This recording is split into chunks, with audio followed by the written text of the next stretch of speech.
વાવ થરાદ જિલ્લાનું મહત્વપૂર્ણ વેપારી મથક અને સરહદી વિસ્તારનું કેન્દ્ર ગણાતું ભાભર શહેર આજે પણ પાયાની અનેક સુવિધાઓથી વંચિત છે.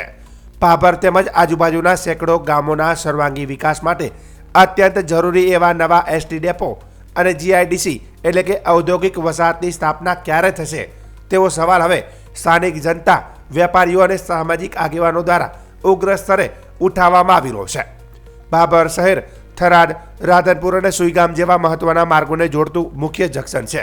અહીંથી દરરોજ હજારો મુસાફરો, વિદ્યાર્થીઓ અને નોકરિયાત વર્ગની અવરજવર રહે છે. તેમ છતાં હાલની પરિવહન વ્યવસ્થા અપૂરતી હોવાનું સ્થાનિકો જણાવી રહ્યા છે. ખાસ કરીને રાત્રિના સમયે કે લાંબા અંતરની બસો માટે મુસાફરોને કલાકો સુધી રાહ જોવી પડે છે. જો ભાભરમાં આધુનિક સુવિધાઓથી સજ્જ નવો એસટી ડેપો શરૂ કરવામાં આવે તો બસ વ્યવસ્થામાં નોંધપાત્ર સુધારો આવી શકે અને સરહદી તથા અંતરિયાળ ગામડાઓને સીધી અને સરળ કનેક્ટિવિટી મળી શકે. તો બીજી બાજુ ભાભર પંથક મુખ્યત્વે ખેતી અને પશુપાલન આધારિત છે. આ વિસ્તારમાં એરંડા, રાયડો અને જીરાનું સારું ઉત્પાદન થાય છે. છતાં અહીં ખેતી આધારિત પ્રોસેસિંગ યુનિટ કે નાના મોટા ઉદ્યોગોને ભારે અભાવ જોવા મળે છે. સ્થાનિક આગેવાન હુકમસિંહ રાઠોડે જણાવ્યું હતું કે ભાભરમાં જીઆઈડીસી ન હોવાને કારણે સ્થાનિક યુવાનોને રોજગારી માટે અમદાવાદ સહિત અન્ય શહેરોમાં સ્થળાંતર કરવું પડે છે. જો સરકાર દ્વારા ભાભરમાં જીઆઈડીસી મંજૂર કરવામાં આવે તો ખેત પેદાશો પર આધારિત ઉદ્યોગો શરૂ થઈ શકે અને હજારો યુવાનોને પોતાના વતનમાં જ રોજગારી મળી શકે. સ્થાનિક આગેવાનોનું કહેવું છે કે ભાભર નગરપાલિકાનો દરજ્જો ધરાવે છે અને ઝડપથી વિકસતું શહેર છે.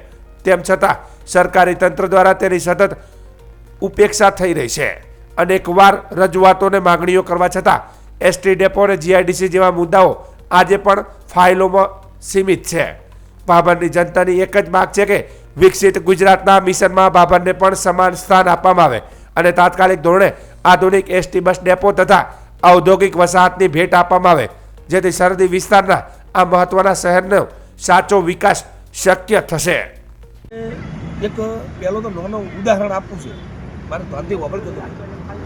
આપણે બનાસકાંઠાનું જાણ વિભાજન થયું જિલ્લા બાબતે, એટલે આપણે ગુજરાતના અધ્યક્ષ શંકરભાઈ જોડે મીડિયા દ્વારા આપણે માગણી કરી હતી, સંસદ સભ્ય જોડે માગણી કરી હતી અને તાણે આપણા ધારાસભ્ય મંત્રી ધારાસભ્ય ચાલુ હતા એમના જોડે આપણે માગણી કરી હતી જિલ્લાની. અને એ સમયે આપણે એવું કોઈ સમીકરણ સરકારનું ના બેઠું તો અમની થરાદ જિલ્લો આપ્યો, તો આપણે અધ્યક્ષ સાહેબનો અભિનંદન. એની પછી આપણે જે જીઆઈડીસીની જે આપણી માગણી છે અને આપણે ડેપોની માગણી છે. આપણે જીઆઈડીસીનો મતલબ તમે આપણા તાલુકાની અંદર અત્યારે 12 પાસ ખેડૂતો, કોઈ ધંધાવાળાથી અત્યારે બેરોજગારી છે અને એના પછી આપણી જીઆઈડીસી કે આપણા સંસદ સભ્ય ગેરીબેન ઠાકોર આપણે સ્થાનિક છે ભાભર શહેરમાં અને આપણા નવા મંત્રી સ્વરૂપજી ઠાકોર પણ આપણા ભાભર શહેરની અંદર સ્થાનિક છે.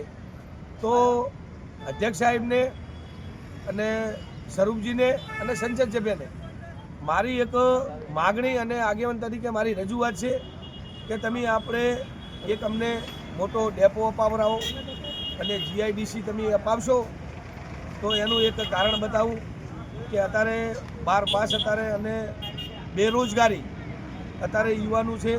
તો આપણે જીઆઈડીસી આવે તો એમને નાના મોટી આપણે એક ઉદ્યોગ આવે અને જીઆઈડીસી આવે તો આપણે જે ભાભર તાલુકાની ભાભર શહેરની અંદર જે તકલીફો છે એ તકલીફ દૂર થાય. અને છેલ્લી ગુજરાતના લોકલાડીલા અધ્યક્ષ શંકરભાઈ ચૌધરીને મારી વિનંતી છે અને મારી રજૂઆત છે અને લોકલાડીલા સંસદ સભ્ય જ્ઞાનીબેન ઠાકોરને પણ વિનંતી છે અને આપણા નવા મંત્રી ઠાકોર સમાજના આગેવાન અને યુવાન નેતા છે એવા નવા મંત્રી છે સ્વરૂપજીને મારી પણ એક રજૂઆત છે આગેવાન તરીકે કે તમે આટલું અમને ભાભર તાલુકા અને ભાભર શહેરને આપો, એવી મારી રજૂઆત.